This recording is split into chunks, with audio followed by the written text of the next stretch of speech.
কিন্তু খলিলুল্লাহ এমন বন্ধু, যেই বন্ধু আল্লাহকে খুশি করার জন্য কাজ করে। আর হাবিবুল্লাহ হচ্ছে আল্লাহর এমন বন্ধু, যেই বন্ধুকে খুশি রাখার জন্য আল্লাহ নিজেই কাজ করে। আল্লাহর হাবিব সাল্লাল্লাহু আলাইহি ওয়াসাল্লাম ছিলেন হাবিবুল্লাহ। চিল্লায় বলেন, তিনি কি ছিলেন? হাবিবুল্লাহ। এত মর্যাদা, এত সম্মান, এত স্টেটাস গোটা বিশ্বের দ্বিতীয় কারো আছে?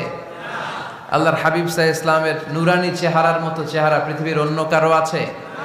কোন দিক দিয়ে আল্লাহর হাবিবের সাথে কোনো মানুষের কোনো ধরনের কম্প্যারিজন, তুলনা চলতে পারে না। Whether it's the fitness, whether it's the skin colour, whether it's the sound, whether it's the status, is out of any kind of comparison.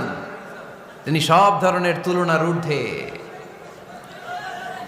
As a father, as a teacher, as a commander,